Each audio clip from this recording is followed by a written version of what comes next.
حضرت سالبہ بن عبدالرحمن میرے کریم محبوب علیہ السلام کے صحابی ہیں، غریب ہیں۔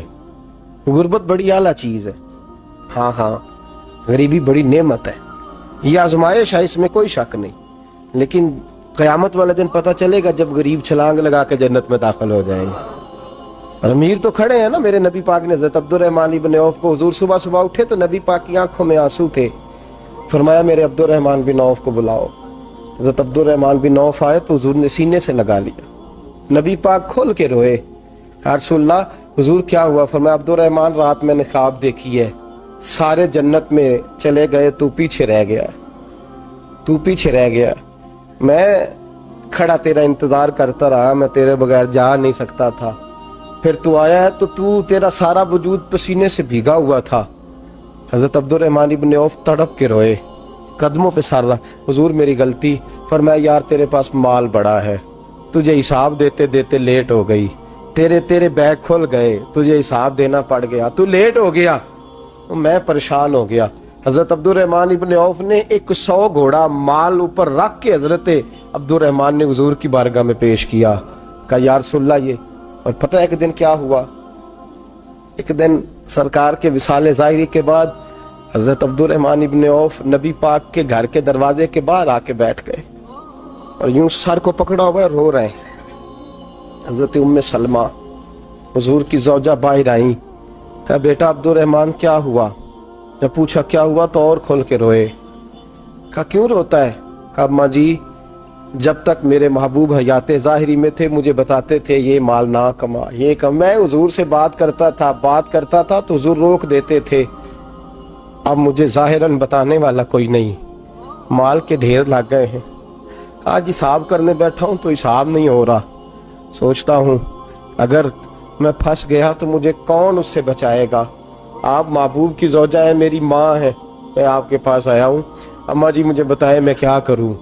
تو حضرت ام سلمہ بھی رو پڑی، کہنے لگے محبوب تھے، میں کہاں ان کی ترجمانی کر سکتی ہوں، میں نبی پاک کی ترجمانی کیسے کروں؟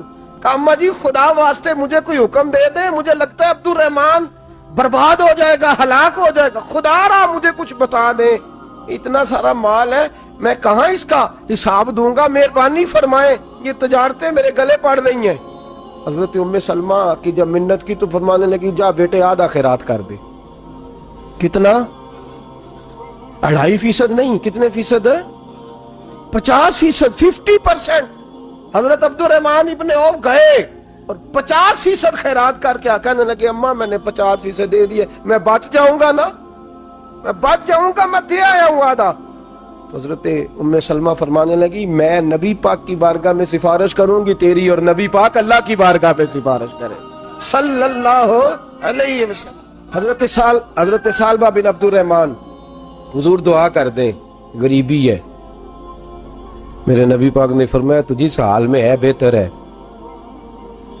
کرتے ہیں حضور نہیں دعا کر دیں، فرمایا تو جس حال میں ہے۔ تیسری دفعہ پھر آ گئے، حضور نے دعا کر دی، 4 بکریاں تھیں، چند مہینے گزرے، کچھ تجارت شروع کی، چھوٹے موٹا لین دین شروع کیا تو 40 ہو گئیں، کچھ وقت اور گزرا تو ریوڑ بن گیا، پھر گائیں بھی آ گئیں، پھر اونٹ بھی آ گئے، پھر لائنیں لگ گئی، پھر ہر وقت حضور کے قریب بیٹھنے کو دل کرتا تھا۔ اب لین دین کے معاملات تھے، اب ذرا طبیعت تھوڑی پیچھے ہٹنے لگی، تھوڑا دل پیچھے ہٹنے لگا۔ پہلے 5 نمازیں مسجد میں، پھر زور اثر کی چھٹی، میری طرف دیکھو اور دیکھو میں کیا عرض کر رہا ہوں، پھر زور اثر گئی، پھر کچھ وقت گزرا تو مغرب بھی گئی، پھر اتنی بڑی حویلی کوئی نہیں، پھر باہر جا کے مدینے سے ڈیرا لگا لیا، جمعے کے جمعے آتے، زکوٰۃ کا حکم آ گیا 2 ہجری میں، حضرت ابو ہریرہ رضی اللہ تعالیٰ عنہ امیر زکوٰۃ مقرر ہوئے، 5 اونٹوں پر 1 بکری، یہ زکوٰۃ ٹھہری۔ اب جب گئے نا اونٹ گنے اور بکریاں گننے لگے، اوہو 1 کروڑ پہ 2.5 لاکھ، کس نے دیا تھا؟ دعا کس نے فرمائی؟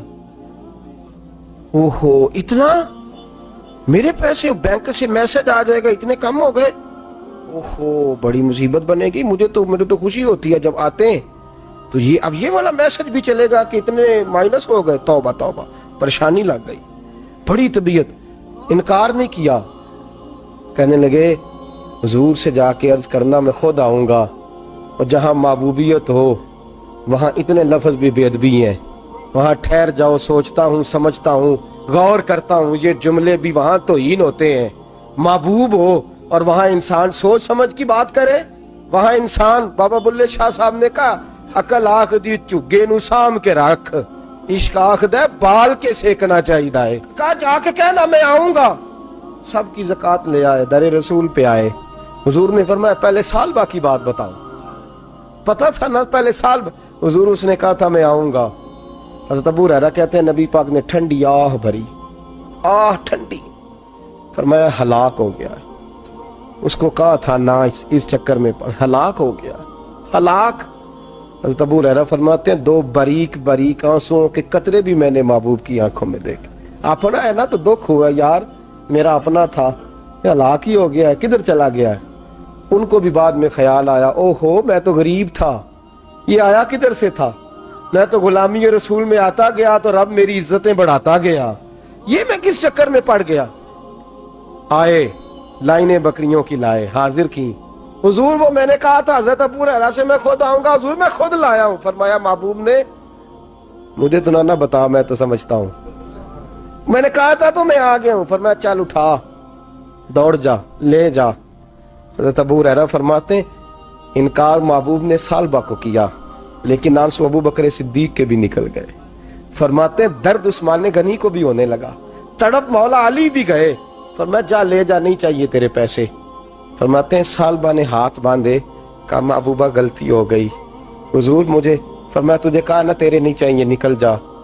حضرت ابو ہریرہ فرماتے ہیں جب نبی پاک نے رخ پھیرا تو صحابہ کی زبانوں پہ بھی جاری ہو گیا یہ تو ہلاک ہو گیا۔ کہتے ہیں مدینے میں قحط پڑ گیا، محبوب نے فرمایا بلال تو بھی آج لا، ایک خشک چھوارا حضرت بلال کا قبول ہو گیا۔ لیکن سال بعد لائنیں لگی یا مال کی، فرمایا جا لے جا، تیرا قبول نہیں ہے۔ فرماتے ہیں تڑپتے رہے ساری زندگی اور مال کو دیکھ دیکھ کے آہیں بھرتے رہے، لیکن کریم نے اس تجارت کو قبول۔ حضرت ابو بکر صدیق کے پاس آئے، سرکار کے وصال، حضور قبول فرما لیں۔ فرمایا ساری دنیا کا قبول ہے، جس کا میرے نبی نے قبول نہیں فرمایا میں کیسے قبول کر لوں۔ حضرت عمر فاروق کے پاس آئے، فرمایا نہ تیرا قبول نہیں، حضرت عثمان کے زمانے میں وصال ہو گیا۔ عزیز یاد رکھ، تجارت وہ والی کر جو تجھے نجات دے، اس چکر میں نہ پڑ جا جو تجھے الجھا دے، جو تجھے الجھا دے۔ قرآن مجید کی آیت آئی اقترب للناس حسابہم وہم فی غفلۃ معرضون، لوگوں کا حساب قریب آ گیا ہے اور وہ ابھی بھی غفلت میں پڑے ہیں، ابھی بھی 2 کے 4 اور 4 کے 10 کر رہے ہیں، حساب کا وقت قریب آ گیا۔ حضرت انس آئے مسجد سے، ایک صحابی مکان بنا رہے تھے، جھونپڑی تعمیر کر رہے تھے۔ حضرت انس کو پریشان دیکھا، کہنے لگے انس خیر تو ہے، کوئی نئی آیت تو نہیں آئی؟ تو جناب انس کہنے لگے آیت تو آ گئی ہے، رب نے کہہ دیا کہ حساب قریب آ گیا، تیاری کر لو۔ جھونپڑی بنا رہے ہیں، محل نہیں، جھونپڑی بنا رہے تھے، ابھی دیوار کچی مکمل نہیں ہوئی تھی، ہاتھ جھاڑ دیے صحابی نے۔ ادھر رخ پھیرا تو حضرت انس کہنے لگے کہاں جا رہے ہو؟ کہنے لگے بھئی میں حساب نہیں دے سکتا، میں مصطفیٰ کے پاس جا رہا ہوں، میں نے نہیں دیوار بنانی، بس بھئی میری اس دوڑ سے بس میں کوئی نہیں حساب دے سکتا، میں کمزور ہوں۔ میرے رسول کائنات صلی اللہ تعالی علیہ وسلم نے میرے دوستو تجارت کرو لیکن اس کو عبادت سمجھ کے کرو۔ اگر تمہیں چوک وہاں دکان پہ بیٹھے خدا بھول جاتا ہے اور سودا کرتے وقت رب رسول کی باتیں تمہیں بھول جاتی ہیں تو پھر تو تم وانتم موردون میں ہو، پھر تو تم غافل ہو۔